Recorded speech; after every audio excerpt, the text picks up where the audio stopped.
What's up guys, welcome back to another unboxing video. Today we're going to be unboxing the long-awaited Phantom by Miles board.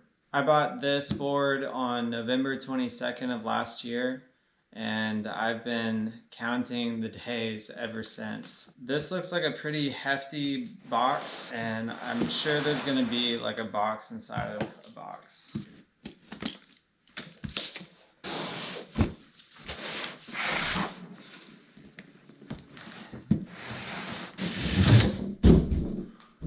Wow, this is the coolest box that I've seen so far. The Phantom. Same thing on that side. Really minimalistic look they've got going on, which I appreciate personally. Oh my gosh. Okay, got some shred lights. And here it is. This is the Phantom by Miles board, and it is absolutely beautiful. My first impressions are the grip tape is really cool. Second thing I noticed is this carbon fiber deck. I've honestly never really ridden on a skateboard that has a drop down deck like this, so I'm really excited about that part. Flip it over. Super clean. Very minimalistic look, like I said before. These motors look really awesome. They're big. These are direct drive motors, kind of like a hub motor, but the hub is not inside of the wheel, so you actually get the full skateboard wheel. You get the full urethane, and so the bumps in the roads and the cracks in the sidewalk, they're not as uncomfortable when you're riding. And supposedly the direct drive motor is very quiet, or I guess I should say motors, because there's one, two. The trucks look and feel really solid. I like that there's really just not a whole lot of like flashiness going on. Looks a little rough right here. I don't know if that's just from when they were cutting the carbon fiber deck. I'm sure that process is very tedious. This deck is very intricate with the curves and just, I don't know, the geometry of it. It's amazing to me that they're able to mold the carbon fiber in such a way that they could make this kind of skateboard with it. Just looking at it, it doesn't look like an electric skateboard. It doesn't look like there's a battery inside of this. These wheels are really nice, 97 millimeters, so they're just a millimeter bigger than the stock Zealot wheels. Got the little battery enclosure or battery port. And so we've got the shred light mounts down here and on the front as well. It's not that heavy. It's just like the weight of 2 skateboards basically, maybe 3, I don't know. It's not heavy though. So we got the shred lights. It's a nice little presentation they've got going on. That's awesome. Supposedly they're very bright. Dual charger because they are rechargeable. Got some shred light stickers. Another one. So many stickers. I don't know what to do with all of them. Okay, moving on to the next part of the box are the Cloudwheels. Cool user manual. Very cool. Charger, pretty standard e-skate charger from what I've seen. Standard skate tool, extra set of bearings, the remote. That feels really good. I like that. Really simple, just 2 buttons. Play with that in just a second. Last but not least, the Cloudwheels. Wow, that is beautiful. I love the blue.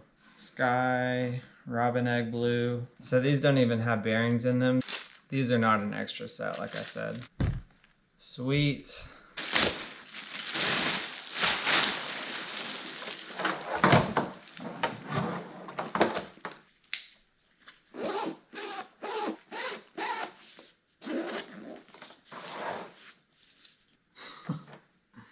That is really cool. My first impressions of this backpack, I love the black. I love the logo, the zippers. They feel like they're high quality zippers. They don't seem like they're gonna get stuck. I really like the bottle opener. I'm interested to see how my GoPro 360 camera will look when I put it on this mount. They have these like waist straps. Okay. We have the Phantom mount. So let's get the Phantom and see. Here I've got my beautiful Phantom. So I'm gonna undo these straps. Maybe I'll lay it upside down. Yeah, I don't know if I'm doing that one right. So it's got a zipper box right here, zipped. That's all there is to it, I think. So let me put this on and see how it feels. I don't know, I feel like I did something wrong because like it's coming down pretty low. I mean, otherwise it feels secure. Just looks kind of awkward with the way that I have it set up right now. But no, the backpack feels high quality. Feels like it'll last for a good while. I think it feels good. That part was wrong. That might be the reason it felt so awkward. So yeah, that feels really nice. I really like the backpack. I think it's pretty decent quality. I think it's built to last. I think the zippers are great quality. It's got a lot of different compartments to put stuff in. This is just like a really basic compartment, just like one pocket basically. I don't know about this carabiner, this little screw thing, it's supposed to kind of like lock in, but this one just spins freely. Kind of seems like it's there more for looks. Cup holder on both sides. The main compartment kind of makes up for how basic this top oval shaped compartment is. It's got a laptop, sleeve, pockets on the inside, like a big pocket on the bottom, and then two medium-sized pockets on the upper section. You could definitely fit your laptop, some college books, your e-skate charger, your remote, maybe some snacks, and basically anything that you need. I really like that it comes with a couple of extra things like this toe thing. I guess what you do is you hook it on there, and you hook it on right there, and then someone can be towed by your backpack. So that's cool. This helmet is like just my regular skateboarding helmet. I don't typically wear this one when I take the Phantom out. I normally have like a full face helmet. If this is the type of helmet that you guys are going to be using, just kind of wanted to show you what it would look like. This is the backpack with the Phantom and the helmet carrier, and honestly it doesn't feel any different than when the helmet was not on the backpack. I don't even notice that the helmet's on here. Yeah, this is a cool design. I've never really seen anything like this before. Will the backpack work with your full face helmet? I'm gonna go ahead and say no. Who knows, maybe we'll be surprised. It's not gonna work, and it's either gonna be these that rip or this thing's gonna rip. Or full face helmet, I wouldn't say that it works with the jetpack. I would say that only like a standard helmet would work with the jetpack helmet carrier. Okay guys, so those are my thoughts for the jetpack by Miles board. I love how carvy the Phantom is. First off, I had to tighten the trucks. 3 full twists is what I did to tighten the trucks. That seemed to be enough. They're still kind of loose. I think a couple of times I felt some wheel bite when I was like really leaning into the carbs. Yeah, I really like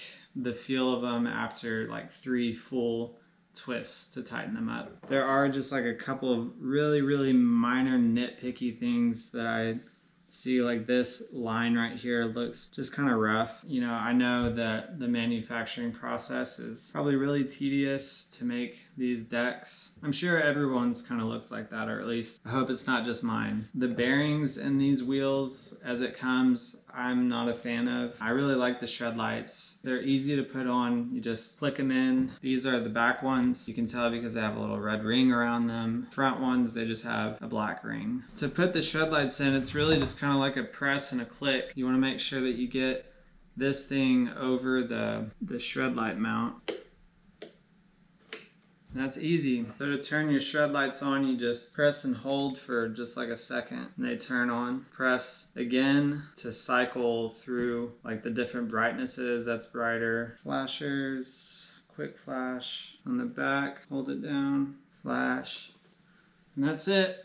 Like I said, this board is pretty lightweight, especially for how fast it goes and for the range that it claims that you can get, which I'll find out more about that today. It's very stable. I've heard some people talking about how because it's a short board, it's harder for them to stay like stable at higher speeds. Honestly, I think the stability is just the same as say the Zealot S, which is a long board. I personally feel like I'm more locked in with the Phantom. I think it's because of just the drop down deck. My back foot just locks in so well with this little curve right here. It just like cups your foot and your foot's not going anywhere. It's a locked in kind of feeling that I can't really compare to any other board that I have. The Zealot, it does have like the concave in the middle of the deck, but as far as like the curves, the drop down deck, it doesn't really have that kind of geometry to it. So like with these curves, I can just set my front foot right here, my back foot right here, and just like push my feet out, and it makes me feel like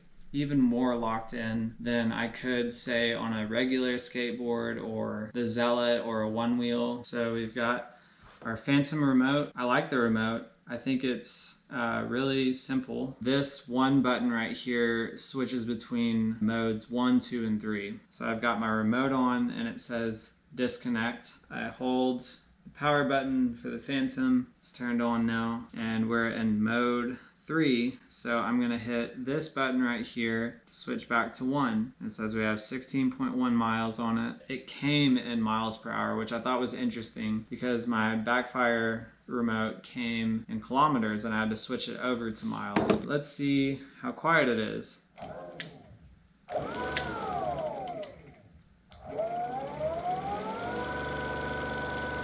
So you could hear me talk right now, and if I was doing this with the Zealot, you wouldn't be able to at all.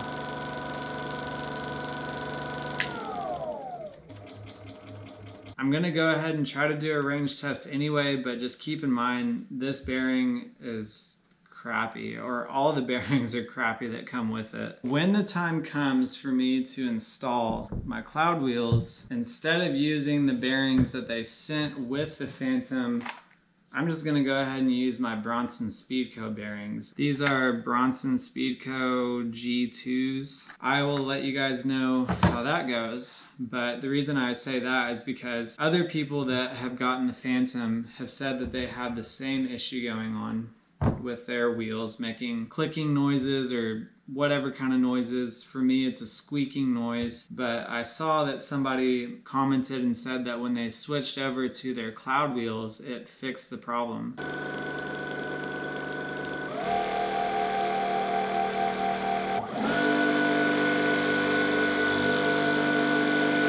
It says 36, but when I had it on speed mode 3 and I had it full throttle, I was going 30 miles per hour. I've only gotten up to 27 point something on the Zealot. I went 30 on the Phantom and it was totally stable. I held it for probably like 10 seconds or so, and it was honestly less scary than I was expecting for it to be. So anyway, I'm gonna stop talking. I'm gonna go and do a range test.